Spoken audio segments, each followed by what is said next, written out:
All right, everybody, we'll wait just 1 or 2 more seconds to make sure people are able to get in from the waiting room before we get started.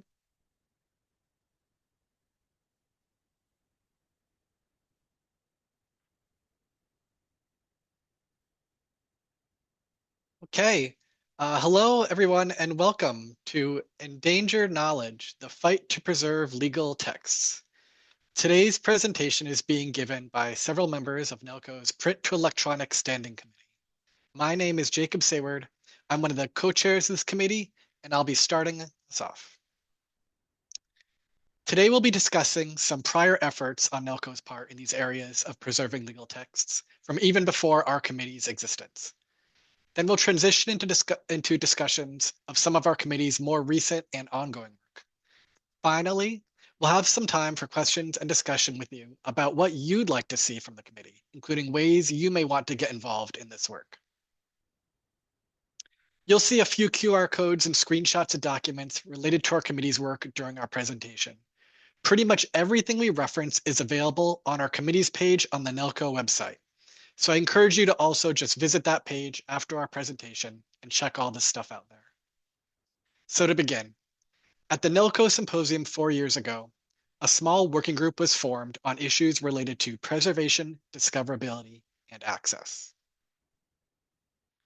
The efforts from that earlier working group culminated in the PDA Talking Points and Toolkit, a document any librarian can use to arm themselves when advocating for improvements on any of these issues with legal information vendors. Please check it out on the NELCO website sometime. It's still useful and more relevant than ever. Some follow-up efforts led to the development of our current Print to Electronic Standing Committee, with a displayed charge you're welcome to review now.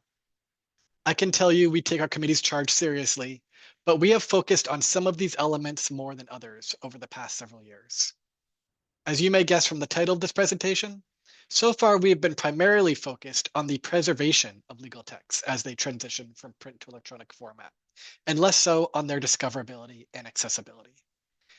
Please take note of the bolded points in our charge: engaging with vendors on these issues, studying the state of legal publishing our own materials related to these changes, and creating a communications plan and materials for us speakers on these issues to use.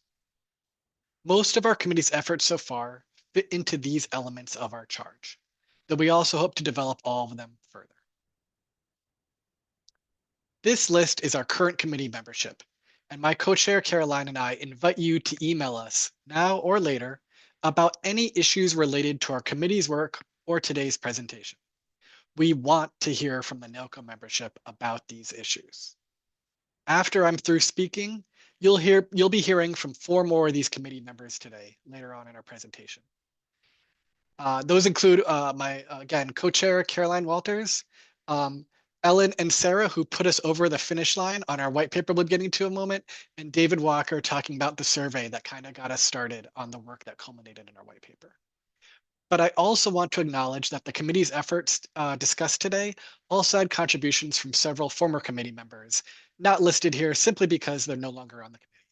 We appreciate their work on these issues as well. One of the efforts our committee has recently completed is the publication on the NELCO website of our white paper on librarians' experiences with legal publications transition from print to electronic formats. This resulted from a survey conducted in 2023. I know Corey has circulated this white paper in several NELCO emails, but I encourage you all to read it sometime later if you have not already done so. Several of my colleagues on the committee will be going into more depth on the survey and our findings in just a few moments. Our committee has also given a number of presentations on these issues to various groups, mostly groups of librarians, as you can see from this list. We'd love to hear recommendations from you about other allies and groups we should be engaging with on these issues. Our future plans include working with NELCO members who aren't on our committee on these issues, whether that's through sharing slides and other materials or just keeping track of who's talking about what. That's what the Speakers Bureau in the title of our slide is referencing. If you're planning on speaking about these issues in front of some group soon, please reach out and let us know. We'd love to hear about it and talk about it. Another effort we'd like to get going in earnest is the ongoing documentation of problems libraries are experiencing in these areas, along with any success stories librarians have had in improving vendors' handling of these issues. We'd love to share these problems and success stories with the NELCO membership, and we are interested in how you think we should be sharing that information with you. We have also been meeting with several vendors on these issues, explaining librarians' concerns and trying to get these vendors to improve in these areas. We plan on continuing to do this. We're going to be doing a deeper dive for you in just a moment to give you a sense of what our work in this area has really been like. Our most recent example has been ALM, which may be on a lot of folks' minds now due to their merger with Law Business Research.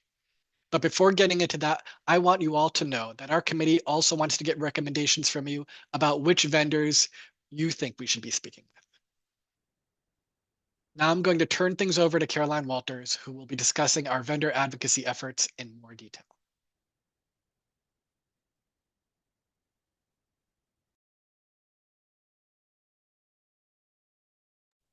Hi, everybody. Thank you, Jacob. So the vendor subcommittee was formed in early 2023, and so far we've met with 3 vendors with varying degrees of success. As a result of our work with Wolters Kluwer, for example, their legal and regulatory division has added the archives of approximately 300 titles going back to 2006 on Vital Law. The archives are in PDF format and include earlier editions and supplements. While we're very happy that they heard our concerns and took action, we are less happy about the 10% access fee on top of the cost of the basic platform to get to the archives, and we hope to work with them more about that. We also hope to use the power of the white paper to engage them again to advocate for some kind of ILL provision or ownership model rather than continued leasing. And finally, with Wolters Kluwer, on a more positive note, Wolters Kluwer has announced a collaboration with Klotz for their Kluwer Law International publications, which is a really great development. Next, we met with Bloomberg. We had 2 meetings with Madeline Cohen from Bloomberg Law. We were inspired to do this. Susan Demain, the director of Indiana University Law Library, was able to get Bloomberg Law to add B&A materials pre-1996 to their platform. I'll put the link to that if you're interested in looking at that in the chat after my talk. We hope that since they did that we could meet with them and get them to continue that effort.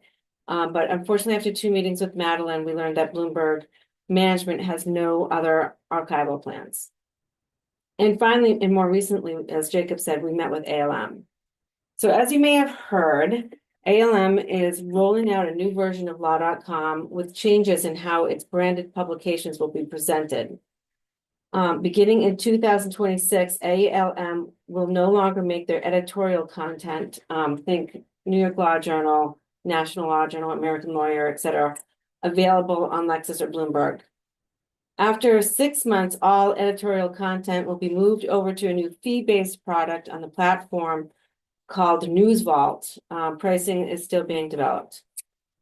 The committee expressed our concerns about paying multiple times for the same content, as ALM's model functions as an additional layer of cost on top of the base subscription.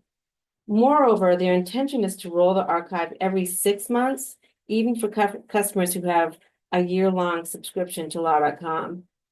And I'll get back to that in a minute. We made all the arguments during our first call, during our 2 calls with them, and in between, we had a lot of back and forth with email. Arguments such as their plan creates a serious risk for long-term access and preservation, and that their model should not be considered a substitute for a comprehensive archival plan that aligns with library best practices and industry standards, as one example. We said their plan harms the legal profession, legal scholarship, and alarmingly public access to law. We also said that law schools, courts, and public law libraries may be unable to afford subscriptions, leaving gaps in legal research and making legal citation difficult or impossible. We even argued that their titles risk losing their historical significance and prestige by making them so hard to access, harming their brand. Unfortunately, they were unmoved by all that we said. We proposed multiple alternatives to solve the problem as we see it, such as reestablishing a partnership with ProQuest or similar vendors such as Hein Online to offer microfilm or digital format archives, allow ILL for archived materials, engage with preservation systems such as Portico, clocks, or lots for long-term archival stability, or finally develop an institutional pricing model that allows libraries to purchase historical archives outright rather than lease them. In the end, we were told that while they appreciated our feedback in time, they have no plans to change their current direction. They said no to ILL. They said no to working with third-party vendors. They said no to libraries to purchase, not lease, the archives. Our final question to them regarded my curiosity of how law.com subscribers who choose not to pay the additional fee, the News Vault, but sign a one-year contract for content that will only be made available for 6 months. Because I just don't understand how that works. And Chris Platt, the ALM vice president with whom we met, stated, quote, to maximize the value of our content across its lifetime, it will be important for you to bundle News Vault with your law.com subscription, which will also ensure you have access to the past 6 months.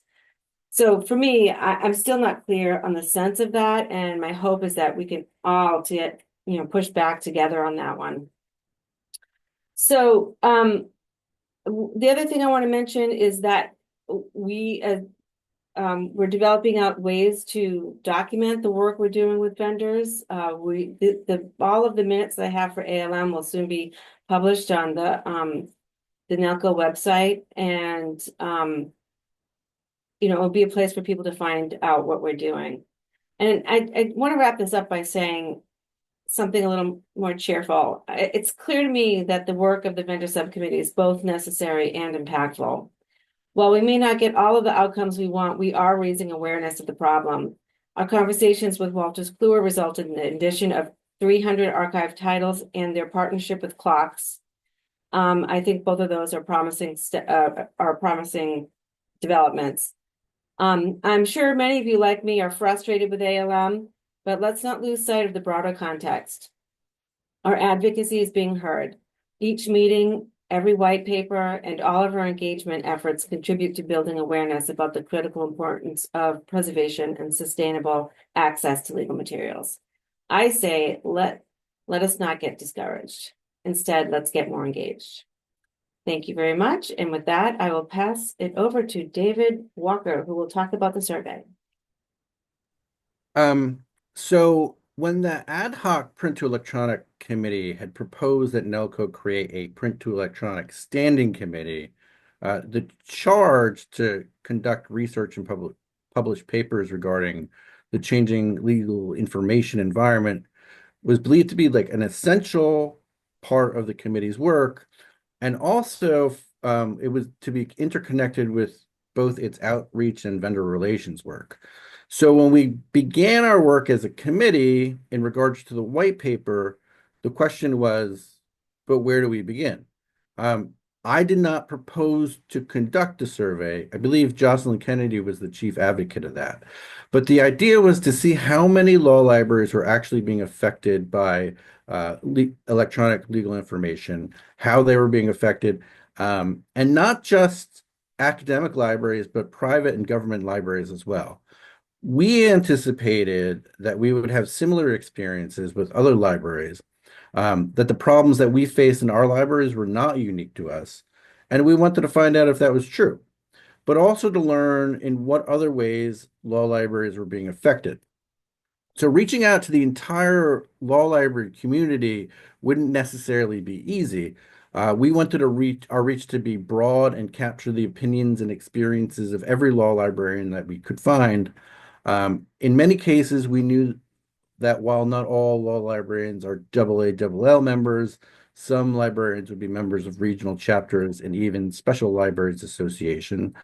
So after consultation with the chairs of AALL's Private Law Librarians and Information Professionals, SIS, AALL's Government Law Libraries, SIS, and the Special Library Association Law Library section, we decided that the survey should be transmitted through a myriad of law library communities. Which ones? I'll get to that in a moment. But the delivery of the survey in part informed the contents of the survey itself. And so we began work on the survey itself in October of 2022. And it began with an email to the law library community, and you might have remembered this email from way back when, asking for examples of issues encountered as a result of publishers' increasing transition from print to electronic format of legal information resources. After that, over the course of many months, the committee, which at the time was made up of myself, Robert Brink, Jocelyn Kennedy, Kim Nair, Carolyn Walters, and Emmanuel Runyon, went on to drafting the survey. With the assistance of Amanda Carroll from NELCO, who was indispensable in the drafting of the survey, we managed to set on a set of questions designed to elicit the information we wanted. I will tell you, I will never chair a committee tasked with creating a survey as extensive as this one was ever again. And that's because there are many opposing viewpoints on the structure and the contents of the survey and on wordsmithing. It was an onerous task because we wanted to get it right. The last word we wrestled with was middle management. That was in late March of 2023. I don't think the term made it into the survey. But on March 23rd, 2023, the survey was finally finished, and it was released on April 5th, 2023. And it was sent through AALL Private Law Librarians and Informational Professionals SIS, thanks to Christine Sellers Sullivan, AALL Government Law Libraries SIS, thanks to Holly Riccio, Greater Philadelphia Law Library Association, thanks to Eric Berg, Law Librarian Society of Washington, D.C., thanks to Keith Gable, Law Librarians of the Puget Sound, thanks to Laura Edmondson, Westpac, thanks to Anna Blaine. So Southern California, Association of Law Librarians, thanks to Caitlin Hunter. Mid-America Association of Law Libraries, thanks to Allison Reeve Davis. Southeastern Association of Law Librarians, thanks to C.J. Pippins. The Special Libraries Association Legal Community, thanks to Eugene Giudice. And the Law Library Directors Listserv, which happened late at night because I forgot about it. And when I was going to bed, I was like, oh, wait, I forgot about the Directors Listserv. So I sent it out. And then the New York State Library, after a conversation I had with Laura Moore, who is the New York State Librarian. It may also have gone out per my request to Lagny, Line, Swall, NoCal, Chicago Association of Law Libraries, Atlanta Law Librarians Association, but I'm not sure because I never received confirmation, but there was an ask. And the poll closed at 11:59 p.m. on Wednesday, May 31st, 2023. And we were very happy with the response rate. So thank you for everyone who participated in responding to the survey.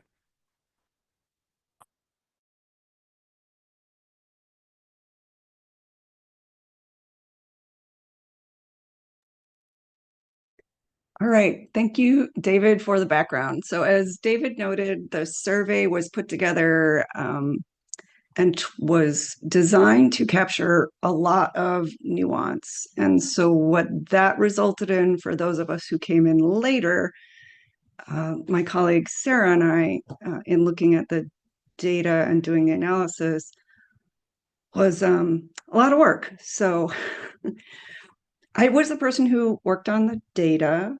And to do that, I sort of downloaded everything, tidied it up, and did some initial analysis. And then Sarah and I did some coding. And then we made charts and graphs in Google Sheets. And I'm just going to go through that really quickly. And then Sarah will talk about the fun stuff, which is the information. So on the next slide, as David said, there were over 40 questions. There was some branching logic in the survey. We ended up with comments because people felt maybe a little justifiably that some of the questions were kind of duplicative. We didn't analyze those comments, but we did get the data all tidied. And then we also coded a lot of the open-ended questions. And so on the next slide, there's information about how those codes worked, just so that we could sort of quickly see, if people were concerned about getting access to historical versions, and that showed up in sort of free-floating comments. And then the other thing we did was we just used Google Sheets for our data analysis. We played with the toys we have. That was the tool that Nelco gave us, and it worked really well.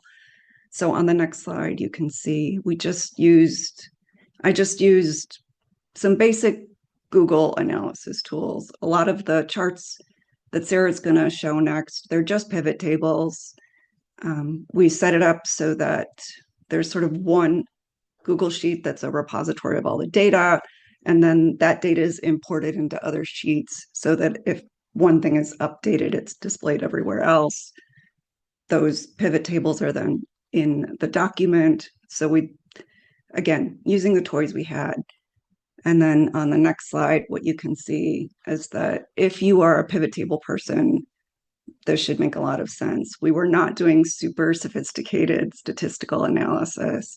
We had tons of responses, and just using some basic tools, I think you'll find that we got some really interesting information, and I'll let Sarah talk more about that.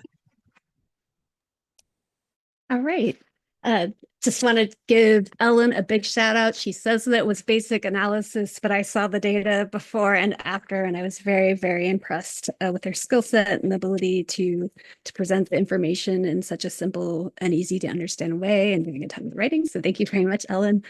And so I'm going to talk a little bit about some of the findings and some of the solutions we offered in the white paper. Some of them may seem obvious, some of them may not seem obvious, but I think it's just great to document this so we can either bring it up to vendors or, and maybe the hopes of we'll be able to document this more over time, because that would be super interesting as well. The first big finding was that law libraries still very much rely on each other to meet the needs of meet the research needs of their patrons. So this slide shows that about 55% of the respondents are in some kind of formal consortium or a network that does some kind of interlibrary loan. And a plurality of those respondents were academic libraries. But that only really tells part of the story. The next slide shows that over 63% of the respondents rely on other libraries in their area to get information resources for their patrons. So they may not be a part of a formal interlibrary loan network or consortium, but they are very much informally lending materials to each other. And in that 63% figure, over 82% were firms. Most of the libraries are relying on academic libraries. And of the respondents who do rely most on academic libraries, 58% are non-academic libraries. So you have a mix of libraries really relying on each other to meet our various research needs. And it's good to document that. And I say still, assuming the interlibrary loan was more common in the past, but I say that now to say it would be interesting to track this more in the future. All right, in the next slide, there's a table that summarizes the factors that the library cited that influenced their transition to acquiring materials in only electronic format. So cost was a big issue. So some of the libraries said that they, would want to get at least some of their materials in both print and electronic format, but the cost of that is too high, so they went electronic only. Some of them went electronic only because the content was only available electronically, so they didn't have the chance, even if they wanted to get it in print.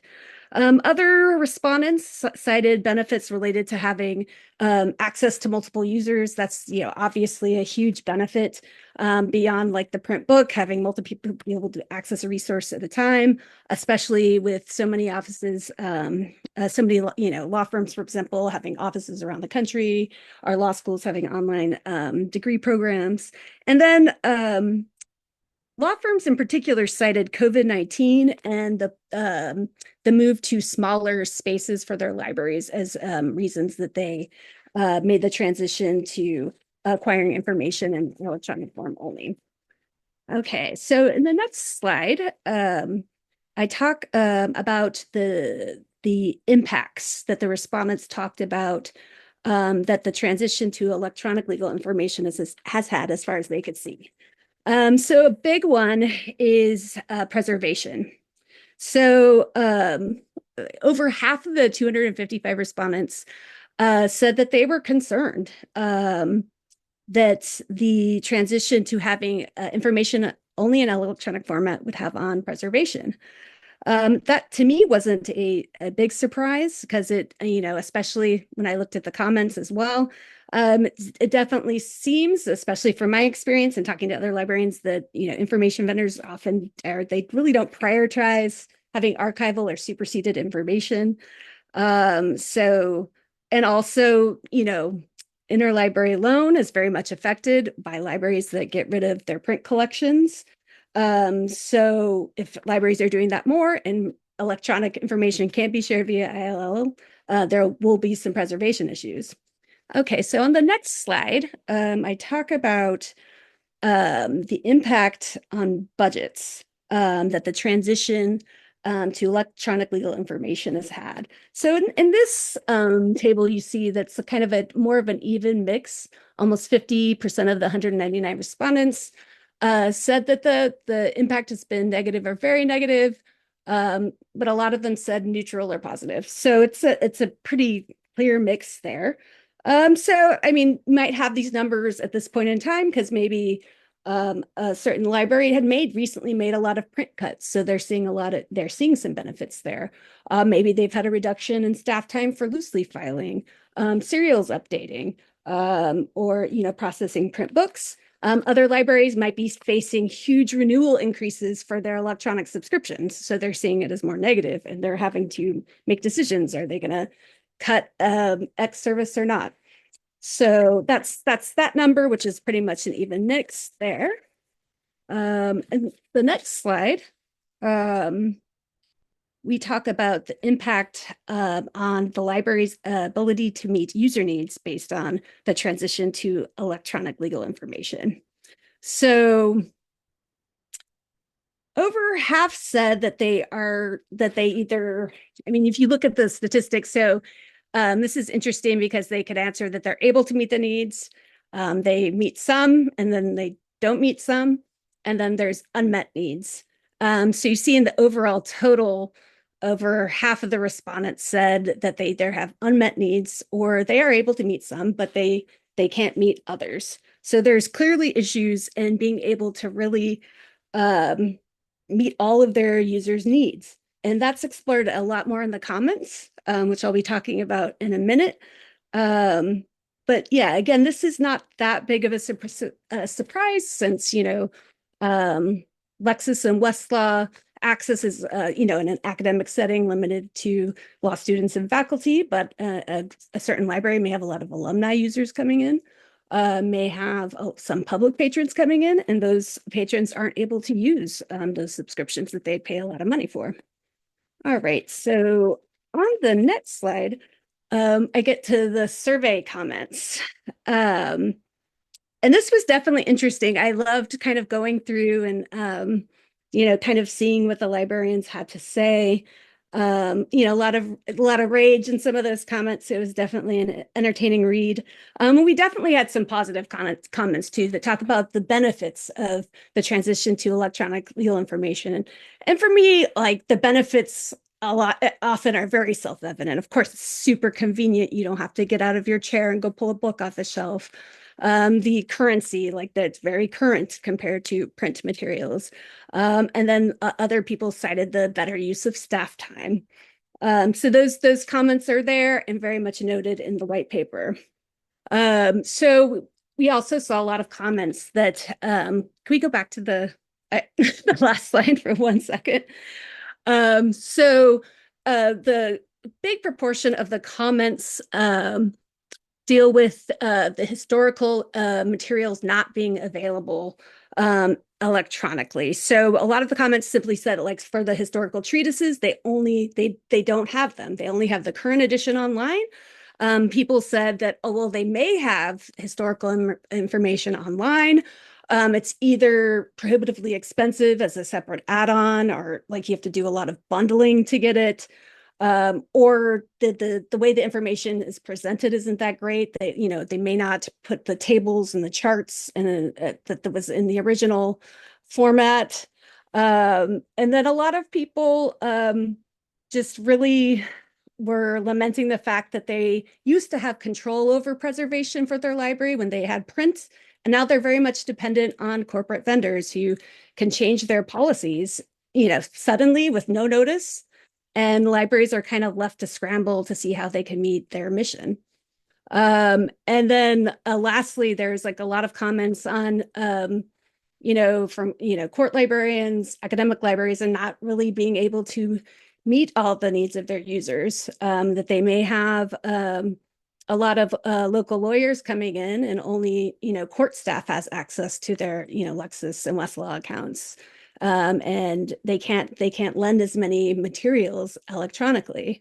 And the limits of interlibrary loan on electronic materials as well was definitely visible in the comments. So now I'll talk about some of the solutions that were offered in the paper.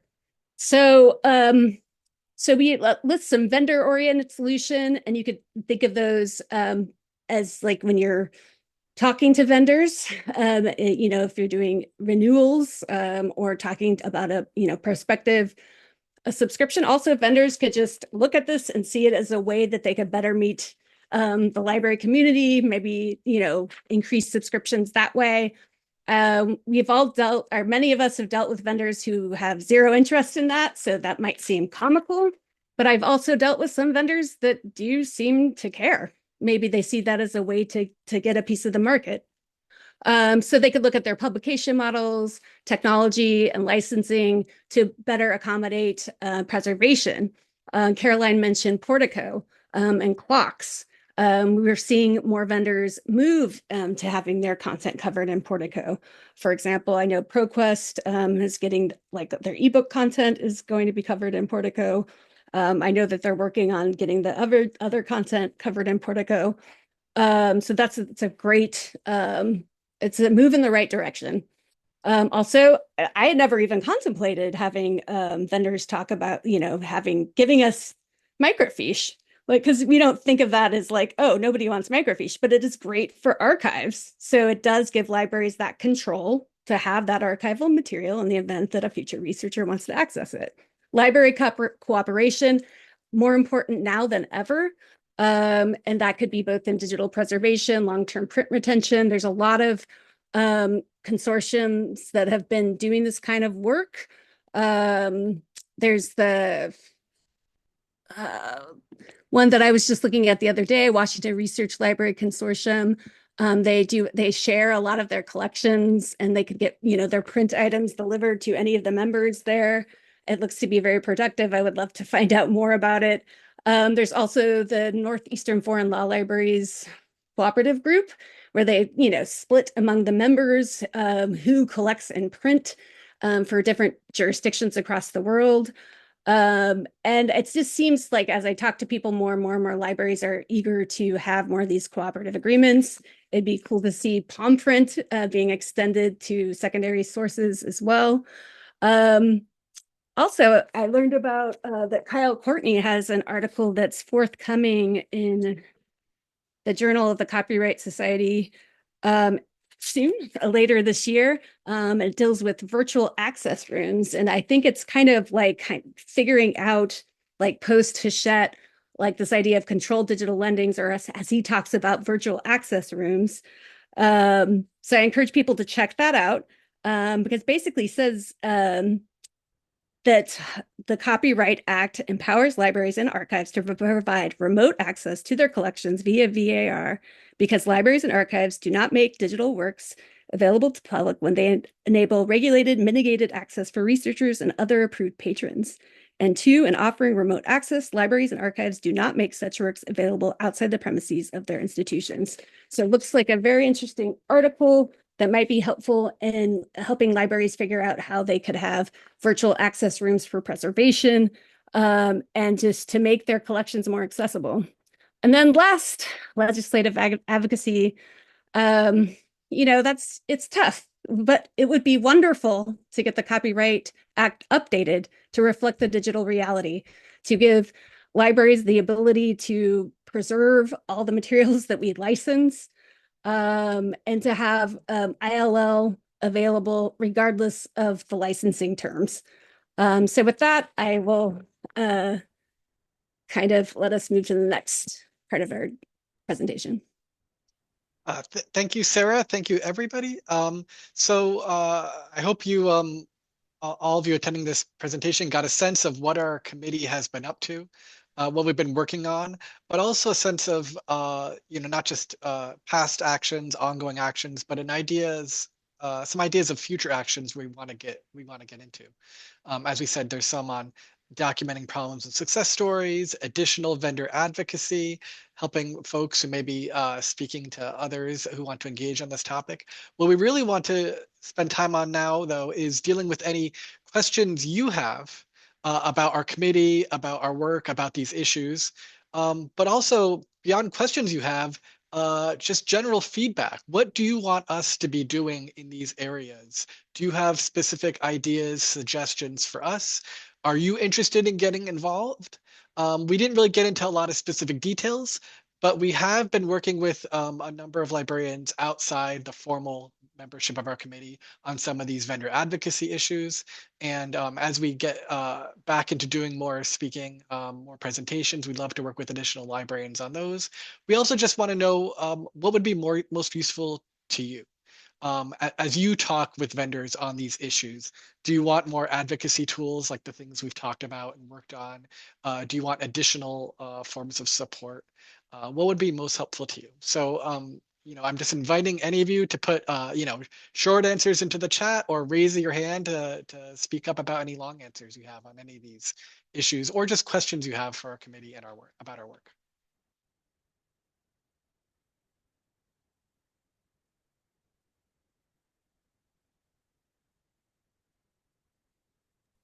Jacob, I just want to give a shout out to our vendor subcommittee. I neglected to mention who is on that committee presently, and I just want to take this opportunity to thank them for all their hard work. To Wendy Moore, Anna Collins Lawless, Bob D. Fabricio, Michelle Pope, and Elizabeth Umbleby. Thank you, all of you, for your work with us.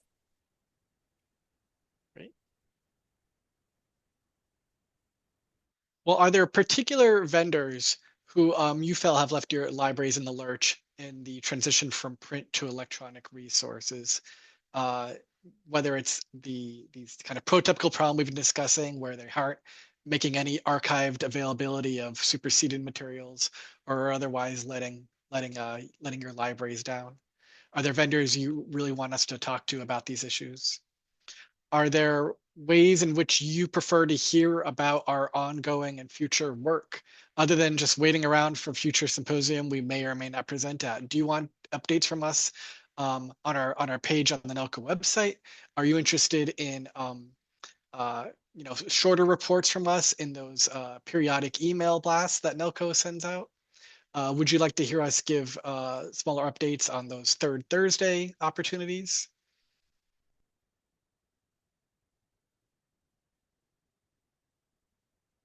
Hi. Yes.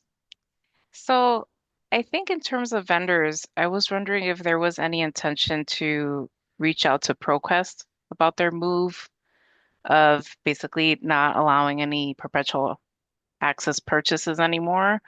I know that, a lot of people are very unhappy about it, but in terms of us, like it really directly affects us with legislative insight, regulatory insight, and Supreme Court insight. So I was wondering if there was anything in process or a consideration of reaching out to ProQuest to kind of talk to them more about that move. Thank you, Gilda. Caroline, what do you have on that? Our vendor subgroup hasn't engaged ProQuest yet ourselves. I know that on the Harvard level that there is a lot of engagement, and we had basically a town hall meeting with them that made my head explode a little bit when I found out that all of the products that we've been buying these years are on Amazon Web Services. So that's what led to the Portico conversation. That was directed from somebody in Harvard Library who met with them and was able to get them to put their ebooks on Portico. They are currently saying that Portico can't handle their data. All of that data, from hearings and bills to insight products. That is not what we're hearing from Portico. So for now, I think it's probably good to just have, other stakeholders deal with them. But we could use this venue for updates for sure. Anything that I learned, to me, it begs a huge question. I think we've taken it for granted that the concept of owning something, it behooves all of us to really understand, well, what does that mean? I mean, the reason why I asked them, what happens if, because it's a little frightening what they're doing at ProQuest. Like, are they in trouble? So all the money that we've invested over the years has me nervous. And what we would get back from them would be something they indicated that they would charge us for the data to get it, like as a fee to get it, even though we've paid for it. And it wouldn't include any of their special sauce, of course. There's no metadata on AWS. So huge questions and an important conversation. I will definitely use this venue to report out. Happy to do that. Great, thank you. So if I'm understanding, Caroline, you're not sure that you would approach ProQuest in the same vendor advocacy model you approached other vendors, but you are interested in us taking a look and reporting back out to the NELCO membership about it. Well, I mean, we could open up a call with ProQuest from us if everybody had the desire for that. I have a very strong knowledge actually, that it's being handled by multiple higher, other institutions, including this one, including Harvard. Right. Thank you. And thank you for the question, Gilda. Yeah, I just wanted to follow up. I think the usefulness of doing it more as a group is that I feel like they're telling people different things. So kind of banding together and saying, as a group, we're interested in in the facts of this. I know some things they will tell Harvard versus and I mentioned this, Caroline, because we've also been talking to them and they've told us slightly different things from what you've said. So I would just be interested if there was and maybe NELCO isn't, maybe this is a crib thing, but if there was an opportunity to approach it as more of a united front versus stakeholders. I mean, it's a great idea. We could definitely organize, like, whoever can make it town hall kind of thing with ProQuest. I see a lot of value in that. Let me just something related to that. If any of you are interested in this vendor advocacy work in detail, especially the type of work that Caroline described regarding what we've done with Wolters Kluwer and Bloomberg and ALM, or maybe in the future, whether it's ProQuest or some other vendor, please reach out to us. Let us know you're interested. We may have opportunities to join our vendor advocacy subcommittee, where you'll get, nice, fun, regular invitations to participate in calls like this, as well as just helping set the agenda for what we bring up with these vendors and what we talk about. And speaking up like Gilda just did is the best way to drive this agenda. So please reach out to us, speak up, raise your hand now, put it in the chat, email me and Caroline later. We won't know what to tackle unless you tell us what you're interested in. So I see in the chat from Angela Jones, I've become increasingly nervous about digital titles that we own, quote, in quotes. How are they being preserved by the vendor? I have a closet full of various media types from MOML and high titles that we've purchased, which is not ideal, but better than nothing. But what about the various other vendors, even for those that we have purchased? So Caroline, this goes to some of the things you're talking with Portico and Locks, right? Mm-hmm. It's important that they use an industry standard system for preservation that has metadata included in it. So, for discovery. So I definitely, I don't think it's come up necessarily specifically in discussions by this committee since I've been on it. But maybe one thing we have to help do is kind of disseminate information about these standards, and maybe even where we think certain vendors are in adopting them, both statements of adoption, but actually actions of adoption, if it's going to become a regular part of our discussions with vendors. Something we And can report back to the yeah, membership. Jacob, staying on the ProQuest thing for a second too, we also learned that, you all probably have heard this too, that ProQuest has learned that the company that filmed their stuff, I mean, we already know that ALM is not contracting with ProQuest for their stuff anymore, but they were doing New York Times, Washington Post. I think it's called the Fujifilm Company. They are not going to be doing it anymore. I don't know if they're going out of business, but so ProQuest is ending its microfiche program altogether very soon. I think in a year or so. So there's a good lead up time to that moment, but it really begs a very important question, like, how do we preserve the New York Times? Like, who's going to do that? What can we do as librarians to, I don't know, save it ourselves? Any other problem vendors or specific types of problems in the preservation of legal texts that you want to make sure we're paying attention to?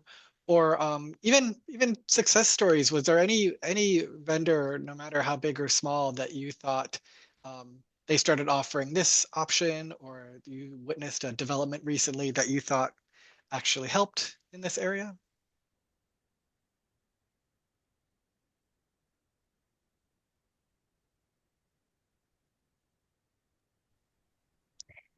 It's not so much a vendor.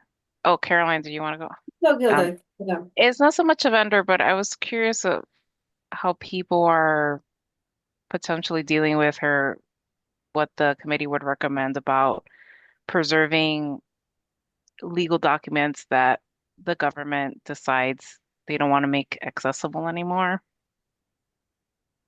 Because that's been a huge thing about, data being purged from government websites and all the things going on. So I was wondering if anyone has an approach they've taken, or if there's any sort of organizing to try to preserve some of that before it gets taken off.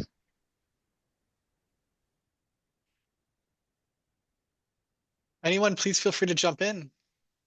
My experience is pretty limited. And my understanding, it's done very decentralized and like very specific to the website in question.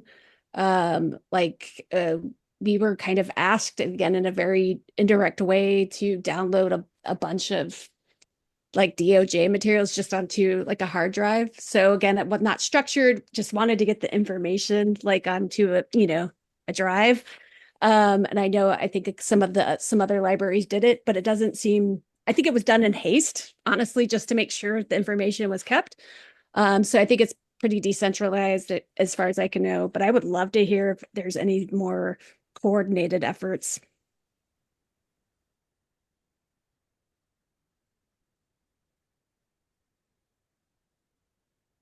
You know that the Library Innovation Lab at Harvard is working on preserving data. And the things that I've learned about are, it seems to be various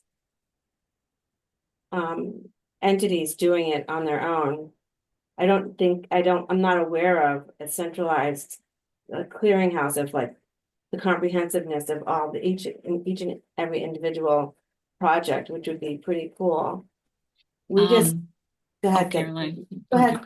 No, I know at Harvard wide, there are some efforts. They've been asked not to call it data rescue because that's politically sensitive. So we're always using the term digital preservation. And my understanding is that in the next few weeks, the sort of like there's going to be a guide on the Harvard Library site that is not only the efforts to preserve data here at Harvard, but to have some links to other schools, major institutions that they've been in touch with. This is way higher than me. This is like university library administration. They are making some efforts to create one guide where people at Harvard can nominate things to be preserved and to find other repositories of rescued materials at other major institutions. That I don't think that guide is being prepared, and my understanding is that's going to be available soon, but I have no, I'm not involved at all in that. All right, I want to thank you, Deanna, for that response. I also want to thank Noreen, Cynthia, Mabel, Valerie, for what you're putting in the chat on these efforts.